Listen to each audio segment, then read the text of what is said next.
Twinning naman, yung mga matchy-matchy na yan, hindi yan mawawala. Huwag kayong mag-alala dahil sabi nga, hindi na nagtutwinning na ko. Huwag kayong mag-alala, huwag kayong padadala sa mga inilabas nila na nahimik na ang Aldab Nation. Hindi na pinapatulan yung mga post nila. Sila-sila na lang ang nagla-likes, sila-sila na lang ang nag-share, sila-sila na lang. Kasi, alam nyo yung mga inilabas nila, para yan sa Aldab Nation, para mabuwag. Kaya, syempre, no, ngayon, pautakan na lang. Tapos, sa atin pa magagalit. Dapat susundin daw natin sila. Sino ba sila? Hindi nila madiktahan ang Aldab Nation, di ba mga palangga? Ay, nako. Twinning naman, kaya wag kayong mag-alala, twinning ang mag-asawa. Noon pa yan. Kahit ngayon, magkalayo sila, twinning naman. Magkapareho naman yung shoes nila, magkapareho naman yung ano nila, yung t-shirt, color ng damit. Nandyan pa rin, huwag kayong mag-alala. Nako, huwag kayong mag-alala, twinning naman kailan lang.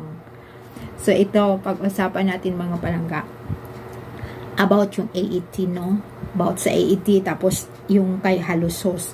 Ngayon, mayroon na naman silang inilaban yung mga TVJ. Kakabalita lang na bawiin nila yung kanilang YouTube channel. Kasi, parang nakita ko ngayon, ano, chinecheck ko, yun ba yun, ang luma nilang accounts, yung more than 5M ang, 5 million ang mga subscribers. Ngayon, ang siyempre yung AET ngayon bago lang, 570k lang sa kanila, yung mga TVJ. So, nilalaban na naman nila, nakukunin nila yung accounts na sa kanila naman.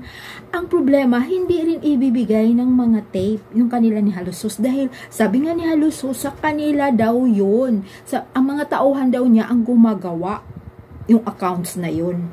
Nako, laban na naman, bakbakan na naman, wala pang katapusan, di pa talaga, wala pa sila nanahimik sa isa't isa. Diba? Kaya nga, sino kaya talaga ang mananalo doon? Abangan natin yan. Wala na ba sila? Kailangan, nako, wala talagang manahimik. Gusto talaga kukunin lahat ng mga TVJ dahil sa kanila nga yan. Alam mo, yan na nga, tinatanong nga noon kung sino ba talagang may-ari ng Itbulaga. Sabi nga ni Anjo noon, Anjuliana, yung dating host pag kumuha ka daw, o pag may mga, yung mga, syempre, kailangan ng perma, siyempre naman, for example na lang, salary, mga salaries nila, ang nakaperma daw, sabi ni Anjo, si Halusos. So, meaning to si Halusos talaga ang may-ari.